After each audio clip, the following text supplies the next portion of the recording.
नमस्कार, आप देख रहे हैं नवभारत समाचार। मैं हूं डॉक्टर नजर अंसारी। दोस्तों, आज अंतर्राष्ट्रीय महिला दिवस पूरे हिंदुस्तान में क्या बल्कि पूरी दुनिया में जोशो खरोश के साथ मनाया गया। सेमिनार्स करके महिलाओं को सम्मानित भी किया गया। प्रशासनिक स्तर पर भी सेमिनार्स करके महिलाओं को सम्मानित किया गया। इसी क्रम में कस्बा कीरी के Fatima foundation institute of education पर भी महिला दिवस का आयोजन किया गया। इस मौके पर महिलाओं के विषय में बातचीत की गई, लोगों ने अपने विचार रखे। इस मौके पर Fatima foundation institute of education की छात्र और छात्राएं, इसके अलावा कस्बे के संभ्रांत लोग भी मौजूद रहे। लोगों ने अपने अपने विचार रखे और फातिमा फाउंडेशन इंस्टीट्यूट से काफ़ी प्रभावित नजर आए।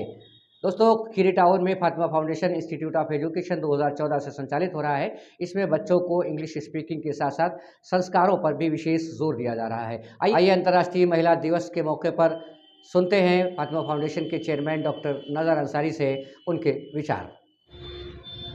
चांद हैरां है, दरिया भी परेशानी में है। चांद हैरां है, दरिया भी परेशानी में है। अक्स किसका है कि इतनी रोशनी पानी में है।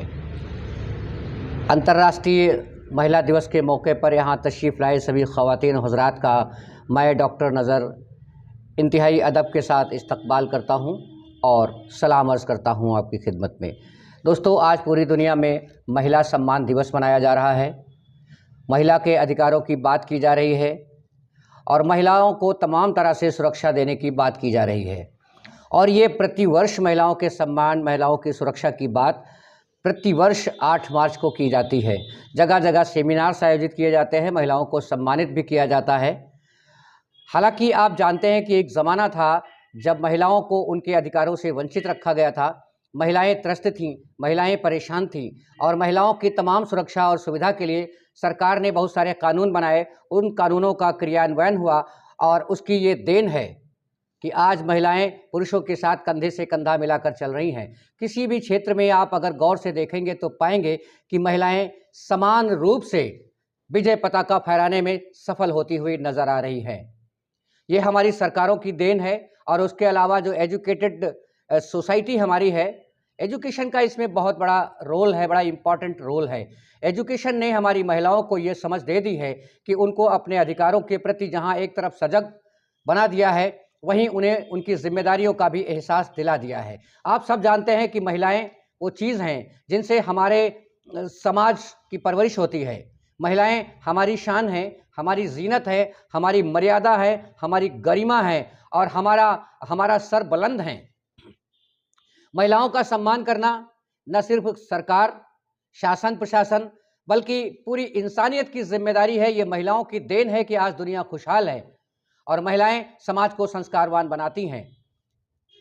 लेकिन उस वक्त बहुत पीड़ा होती है, बहुत कष्ट होता है जब कहीं से कोई खबर आती है कि महिलाओं के साथ अन्याय हो रहा है, महिलाओं का उत्पीड़न हो रहा है, बच्चियों के साथ जिनाकारी हो रही है, बच्चियों का उत्पीड़न हो रहा है, नाबालिग बच्चियों का उत्पीड़न किया जा रहा है। इस तरह की जब खबरें सुनने को मिलती हैं तो यकीनन बहुत कष्ट होता है और बहुत दर्द होती है।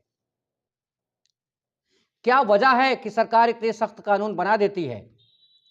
क्या कारण है कि प्रशासन मुस्तैदी से लगा हुआ है, उसके बावजूद भी महिलाओं का समाज में शोषण हो ही जाता है, महिलाओं के साथ अन्याय हो ही जाता है? जबकि शिक्षण संस्थाएं बहुत महत्वपूर्ण भूमिका निभा रही हैं, हर क्षेत्र में बढ़ चढ़कर महिलाएं आगे आ रही हैं, उसके बावजूद भी छोटी छोटी बच्चियों के साथ घिनौनी हरकतें, इस तरह की खबरें सुनकर यकीनन दिल दहल जाता है और इंसानियत की रूह कांप जानी चाहिए। मैं समझता हूं इसके पीछे कारण क्या है। इसके पीछे कारण यह है कि हमारे समाज को भी अपनी जिम्मेदारियां, हमारा समाज आप देखते हैं कि अक्सर ही अपने अधिकारों की लड़ाई लड़ता हुआ नजर आता है, लेकिन समाज की जिम्मेदारियां क्या हैं, महिलाओं के प्रति जिम्मेदारियां क्या हैं? महिलाएं घुट घुट कर परिवार को नहीं बल्कि पूरे समाज को और पूरे देश को, पूरी दुनिया को संस्कारवान बनाती हैं। लेकिन समाज की जिम्मेदारियां सिर्फ इतनी हैं कि उनको यूज करें और थ्रो कर दें। ये इंसानियत के खिलाफ बात है। हम सबको इस खेल में आगे आना होगा और महिलाओं के सम्मान की बात न सिर्फ माइक लगाकर करनी होगी, सेमिनार के माध्यम से लोगों को जागरूक करने का प्रयास करने के साथ साथ हमें खुद अपनी जिम्मेदारियों का एहसास करना होगा और दिल से महिलाओं का सम्मान और उनकी मर्यादा को समझना होगा। उसके अलावा भी आप देख सकते हैं समाज में कि महिलाएं ही महिलाओं के दुश्मन आपको नजर आती हैं। महिलाएं महिलाएं आपस में इस कदर लड़ती हुई नजर आ रही हैं। एक कहावत है कि जब महिला घर में आ जाती है तो घर में विस्फोट हो जाता है, घर के टुकड़े हो जाते हैं, परिवार बंट जाते हैं। ऐसा आरोप महिलाओं पर बहुत पुराने जमाने से चलता चला आया है, लगता चला आया है। इन आरोपों को महिलाएं कब गलत साबित करेंगी, यहां पर कहीं ना कहीं हमारी जिम्मेदारियों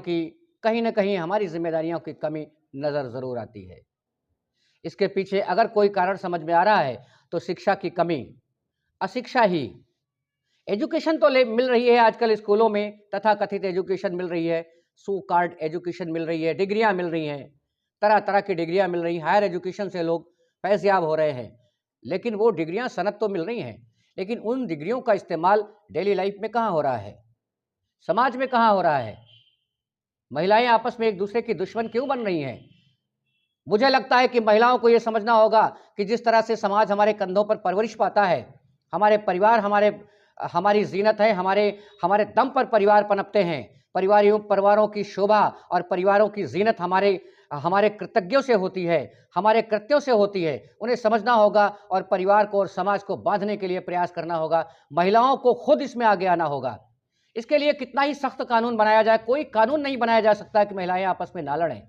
किसी कानून के तहत इसको रोकना संभव नहीं हो सकता। ये तभी रोकना संभव हो पाएगा जब महिलाएं खुद जागरूक होंगी और ये समझेंगी कि हमारी जिम्मेदारी है कि न सिर्फ परिवार, न सिर्फ कम्युनिटी, न सिर्फ समाज, बल्कि हिंदुस्तान और पूरी दुनिया की इंसानियत को एक बनाने का प्रयास करें। ये सिर्फ और सिर्फ शिक्षा से ही संभव हो सकता है। मैं आज इस मंच के माध्यम से समूची इंसानियत को यह पैगाम देना चाहता हूं कि महिलाओं के प्रति अजमत, महिलाओं के सम्मान और महिलाओं की सुरक्षा का संकल्प लें और ये समझ लें कि महिलाएं हमारा अंग नहीं हैं, बल्कि महिलाएं हमारे लिए महत्वपूर्ण कदम है, महत्वपूर्ण हमारे लिए बिंदु हैं। बिना महिलाओं के न सिर्फ हम हैं, न सिर्फ समाज है, बल्कि दुनिया का अस्तित्व की कल्पना नहीं की जा सकती। इसलिए ये बहुत जिम्मेदारी भरा कदम उठाने की ज़रूरत है। समूची इंसानियत को आज के दिन तो कम से कम ये संकल्प लेने की ज़रूरत है कि हम महिलाओं को सम्मान की निगाह से देखेंगे और उनकी ज़रूरतों पर काम आएंगे, उनसे लड़ेंगे नहीं। तो मैं समझता हूं कि महिलाएं भी अपनी जिम्मेदारियों का एहसास करेंगी और समाज को, परिवारों को, घर को, देश को, दुनिया को जोड़ के रखने में आगे आएंगी। बिल्कुल भी महिलाएं आपस में नहीं लड़ेंगी। उनको इस एजुकेशन की ज़रूरत है। इसके लिए किसी कानून की ज़रूरत नहीं है। कानून तो हमारी सुरक्षा के लिए बनाए जाते हैं। आप देखिए, सरकार ने बना दिया, एंटी रोमियो टीम गठित कर दी ताकि हमारी बच्चियां जो स्कूल जाती हैं, जो घरों से बाहर जाती हैं, अपने काम के लिए महिलाएं जो जाती हैं, उनकी सुरक्षा हो सके, उनकी तरफ बद निगाही की नज़रिए से कोई नज़र ना उठा सके। इसके लिए एंटी रोमियो टीम भी लगी हुई है। उसके बावजूद भी वारदातें हो जाती हैं। वारदातें होना समाज की कहीं ना कहीं अज्ञानता का ज़रूर कहीं ना कहीं इशारा है। समाज को यह समझना पड़ेगा, महिलाएं हमारी ज़रूरत की चीज़ नहीं है कि हम उन्हें ज़रूरत करें और तिरस्कृत कर दें। महिलाएं हमारी शान हैं, हमारी जीनत हैं, हमारी ज़िंदगी हैं, हमारी खुशी हैं। और मैं अगर कहना चाहूँ साफ लफ्ज़ों में, स्ट्रेट फॉरवर्ड, तो महिलाएं हमारी जन्नत हैं। फरमाया गया कि अगर दुनिया में आप जन्नत का नज़ारा करना चाहते हैं तो महिलाओं को मोहब्बत की निगाहों से देखें, आपको इसी दुनिया में जन्नत का नज़ारा हो जाएगा। लेकिन अक्सर ही समाज में महिलाओं का तिरस्कार होते देखा जा सकता है। यह समूची इंसानियत के लिए चिंता का विषय होना चाहिए। सेमिनार्स करके महिलाओं के सम्मान की बात कर देना, महिलाओं को पुरस्कृत कर देना, मैं समझता हूं यह नाकाफी है। इतना काफ़ी नहीं है कि आज के दिन यानी 8 मार्च को अंतर्राष्ट्रीय महिला सम्मान दिवस के मौके पर महिलाओं को सम्मानित कर देना, महिलाओं के लिए बड़े बड़े आलाप देना, बड़ी बड़ी बातें कर देना, ये काफ़ी नहीं है। बल्कि प्रत्यक्ष रूप से प्रैक्टिकली हमें ये करना होगा और आगे आना होगा। अपने समाज को शिक्षा देनी होगी, लोगों को जागरूक करना होगा कि महिलाएं हमारी जीनत हैं, हमारी शान हैं, हमारी मर्यादा हैं, हमारी अजमत हैं, हमारी जिंदगी हैं, हमारी खुशी का नजरिया हैं और जरिया है। कहा गया कि जिन घरों में लड़कियां नहीं हैं उन घरों में खुशहाली नहीं है। प्रत्यक्ष प्रमाण भी है कि जिन घरों में बच्चियां नहीं हैं वो घर यकीनन, अगर मैं कहूं तो भूतों का अड्डा है। इसलिए महिलाओं से और लड़कियों से, इनको लक्ष्मी कहा गया है, ये हमारे लिए बरकत है। हम इनका तिरस्कार ना करें। जितना ज़्यादा हो सके, जितना ज़्यादा से ज़्यादा हो सके, इनको सम्मान की निगाह से देखें। दोस्तों, मैं आज के इस प्रोग्राम के मौके पर मुझे कुछ बोलने का जो मौका मिला है, मैं यही समझता हूँ कि सबसे ज़्यादा ज़रूरी है कि समाज के प्रत्येक व्यक्ति की ज़िम्मेदारी है कि जिस सतह पर जो है, जो जिसकी हैसियत है, चाहे वो रिक्शा चला रहा है, चाहे किसी ऑफ़िस में जॉब कर रहा है या बिज़नेस में है या कहीं पर भी है, हर किसी की ज़िम्मेदारी है कि हम अपने समाज को संस्कारवान बनाने के लिए 2 कदम आगे आएँ और एजुकेशन में सहयोग करें, क्योंकि शिक्षा ही वो जननी है, जिससे राष्ट्र निर्माण हो सकता है, इंसानियत को पैदा किया जा सकता है। मैं समझता हूँ कि केवल मनुष्य होना काफ़ी नहीं है, बल्कि हमारे अंदर इंसानियत होनी चाहिए। हमारे अंदर इंसानी खिदमत का जज्बा होना चाहिए। जब तक इंसानी खिदमत का जज्बा नहीं होगा, केवल मनुष्य होना ही काफ़ी नहीं है। महिलाओं के तिरस्कार की खबरें आती हैं, कितना कष्ट होता है, कितनी पीड़ा होती है उस वक्त जब इस तरह की खबरें सुनते हैं। कोर्ट कचहरी के बाहर महिलाओं को चक्कर लगाते हुए देखा जा सकता है। प्रोबेशन अधिकारी के वहाँ महिलाओं को चक्कर लगाते हुए देखा जा सकता है। महिला थाने के आसपास महिलाएं घूमती हुई नजर आ जाएंगी। इसके अलावा आपको सड़कों पर महिलाएं बच्चों को गोद में लेकर भीख मांगती हुई नजर आ रही हैं। क्या वजह है? वजह यही है कि समाज के द्वारा तिरस्कृत की गई हैं। इनके लिए कोई ऐसे कानून नहीं थे कि जिनसे इनको प्रोटेक्ट किया जा सकता, इनकी सुरक्षा और इनके सम्मान और इनके अधिकार की बात की जा सकती हो। सरकार ने इनके प्रोटेक्शन के लिए, इनकी सुरक्षा और इनके सम्मान की बात कही है। सरकार ने एक कानून बनाने का प्रयास किया, उस पर हमारी ये नादान बहनें, हमारी बच्चियां, हमारी माएँ, इनको न जाने किसने भड़का दिया और ये सड़कों पर निकल के आ गई और इन्होंने एक आंदोलन कर दिया और कह दिया कि हमें ये कानून नहीं चाहिए। जरा रोशन दिमागी से सोचो, आंखें खोलो कि ये तुम्हारी सुरक्षा और तुम्हारे सम्मान का कानून बनाया जा रहा है। सरकार ने एक ही तिरंगे के नीचे सांस लेने वाले हर व्यक्ति की समान नागरिक सुरक्षा का ऐलान किया है और वादा किया है। सरकार वो कानून बना रही है, महिलाओं का शोषण रोकने और उनका उत्पीड़न रोकने का प्रयास कर रही है और हमारी महिलाओं को भड़का दिया जाता है। महिलाएं भड़क करके दूसरों के बहकावे में आकर सड़कों पर आंदोलन करके कहती हैं हमें ये कानून नहीं चाहिए। बीवियों को भटकने के लिए छोड़ देते हैं।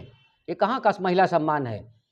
इस तरह के तिरस्कार और इस तरह के कृत्य को रोका जाना बहुत ज़रूरी है और सरकार के इस कानून को व्यापक रूप से असरकारक बनाने के लिए समाज की भी अहम भूमिका होनी चाहिए और हमें सहयोग करना पड़ेगा, हमें आगे आना चाहिए। मैं सरकार द्वारा बनाए गए इस कानून के लिए सरकार को सैल्यूट करता हूं और सरकार, हमारी भारत सरकार सम्मान की पात्र है, मुबारकबाद की पात्र है कि सरकार ने एक ही तिरंगे के नीचे सांस लेने वाला प्रत्येक हिंदुस्तानी नागरिक को समान अधिकार देने का प्रयास कर रही है और समान रूप से सुरक्षा देने का और उनके तिरस्कार को रोकने का प्रयास कर रही है। ये बहुत बड़ी बात है। सरकार हमारी सम्मान की पात्र है, मुबारकबाद की पात्र है। दुनिया की तमाम खुशहाली के रास्ते एजुकेशन से ही खुलते हैं। जिंदगी में आने वाली तमाम तर मुश्किलों से निपटने के लिए सही निर्णय हम एजुकेशन से ही ले सकते हैं। लेकिन बड़ा अफसोस होता है कि जब हमारा शिक्षित समाज बेरोजगारी का राग अलापता हुआ नजर आता है। कहते हैं कि बेरोजगारी है। अरे शिक्षित व्यक्ति और बेरोजगारी, अगर शिक्षित होकर कोई मूंगफली बेचने का काम करता है, रिक्शा चलाता है या सब्जी बेचने का काम करता है या कोई और व्यापार करता है तो इसमें गलत बात क्या है? इसमें कोई गलत बात नहीं है। शिक्षा का यह उद्देश्य बिल्कुल भी नहीं होना चाहिए कि हम शिक्षित होकर नौकरी करेंगे, नौकर बनेंगे और अगर नौकर नहीं बन पाते हैं, नौकरी नहीं मिल पाती है तो हम बेरोजगारी का राग अलापते हुए घूमेंगे और खुद को और परिवार को भुखमरी की कगार तक ले जाएंगे। आज आप देखिए, समाज में एक अशिक्षित व्यक्ति जो पढ़ा लिखा नहीं है, वो भी मेहनत मजदूरी करके अपने परिवार का भरण पोषण कर रहा है और एक पढ़ा लिखा आदमी बेरोजगारी का राग अलापता हुआ नजर आ रहा है। मेरे भाई, ये शिक्षा नहीं है। शिक्षा का उद्देश्य ये होना चाहिए कि उनका लाइफ स्टाइल हो, जीने का अंदाज हो, जिंदगी जीने की खुशहालियां हों और शिक्षित व्यक्ति से एक परेशान व्यक्ति जब मुलाकात करे तो उसके चेहरे पर कमल के फूल खिल जाएं। शिक्षा का यह उद्देश्य होना चाहिए। शिक्षा हमें रोजगार परक बनाती है। आप शिक्षित हैं और बेरोजगार हैं, आप शिक्षित हैं और डिप्रेशन में हैं, ये क्या बात है? शिक्षा और बेरोजगारी, शिक्षा और डिप्रेशन, इसका कहीं से कोई मैच नहीं है। शिक्षा तो हमें जिंदगी जीना सिखाती है। शिक्षा तो हमें परिवार और समाज और देश को बेहतर बनाने के रास्ते दिखाती है। हमारे पूर्व राष्ट्रपति स्वर्गीय डॉक्टर एपीजे अब्दुल कलाम ने कहा था, जब तक हम नौकरी के लिए शिक्षा ग्रहण करते रहेंगे तब तक हिंदुस्तान में केवल और केवल नौकर ही पैदा होते रहेंगे, गुलाम ही पैदा होते रहेंगे। राजा तो बन नहीं सकते, मास्टर तो बन नहीं सकते, मालिक तो बन नहीं सकते। मेरे अजीज साथियों, आज के इस कार्यक्रम के माध्यम से मैं पूरे समाज से ये निवेदन करना चाहूँगा कि शिक्षा को जिंदगी, समाज और देश को बेहतर बनाने का हथियार समझें। लेकिन बड़े अफसोस की बात है कि आज शिक्षा को प्रोफेशन बना दिया गया है। एजुकेशनल इंस्टीट्यूट ट्रेड मार्केट बने हुए हैं। ये जो सो कॉल्ड एजुकेशन है, ये जो शिक्षा है, ये हमें कहीं का नहीं छोड़ रही है। हमें क्रिएटिव बनना होगा, हमें अपने अंदर कॉन्फिडेंस डेवलप करना होगा और हमें न सिर्फ अपने परिवार को, समाज को, बल्कि देश को विश्व गुरु बनाने की तरफ आगे बढ़ने में अहम भूमिका निभानी होगी। बड़े अफसोस की बात है कि एक 3 साल के बच्चे को एजुकेशन के डब्बे में डाला जाता है और उस डब्बे के आसपास समाज भी रहता है, सिस्टम रहता है, शासन प्रशासन रहता है, अभिभावक रहते हैं। 12 साल के बाद जब उस बच्चे से मुलाकात करने की कोशिश की जाती है तो वो बच्चे सलाखों के पीछे या अपराध की दुनिया में पाए जाते हैं। अक्सर इस तरह की खबरें आपने भी सुनी होगी। आखिर ये क्या हो जाता है? जिस एजुकेशन के डब्बे के आसपास शासन प्रशासन, समाज और अभिभावक, गुरुजन लगे हुए हैं, वो बच्चा पथभ्रष्ट कैसे हो गया? किस तरह की एजुकेशन है? अक्सर खबरें आपने सुनी होगी कि छात्र अपराध की दुनिया में पकड़े गए, उनको सलाखों के पीछे भेजा गया। इस कदर लोग एजुकेशन की तरफ भाग रहे हैं। ये कैसी एजुकेशन है कि लोग पीजी हो रहे हैं, एमफिल हो रहे हैं, पीएचडी भी जा रहे हैं, लेकिन समाज में अफरा तफरी का माहौल खत्म होने का नाम नहीं ले रहा है। हमें बेहतर शिक्षा की तरफ आना होगा। दोस्तों, ये क्या जरूरी है हासिल हर एक मुकाम करो? दिया है वक्त ने जो उसका एहतराम करो। तुम्हारे बाद भी दुनिया तुम्हें भुला ना सके, करो तो ऐसे जमाने में कोई काम करो। मैं निवेदन करना चाहूंगा पूरी इंसानियत से कि शिक्षा के क्षेत्र में आगे आए और अपने बच्चों को, अपने परिवार को सो कॉल्ड एजुकेशन की तरफ नहीं, बल्कि संस्कारिक शिक्षा, क्वालिटी एजुकेशन की तरफ ध्यान दें। क्वालिटी एजुकेशन से हमारे घर परिवार, समाज और राष्ट्र निर्माण होते हैं। महिलाओं का सम्मान हमारे दिल में तभी पनपता है।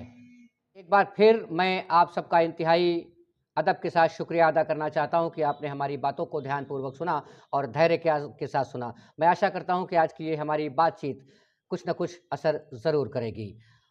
वक्त के समंदर में अब जो आजमाओगे, हम भी डूब जाएंगे, तुम भी डूब जाओगे। बस इन्हीं बातों के साथ मैं आपसे विदा लेता हूं। फिर मिलते हैं किसी मोड़ पर। आपका बहुत शुक्रिया।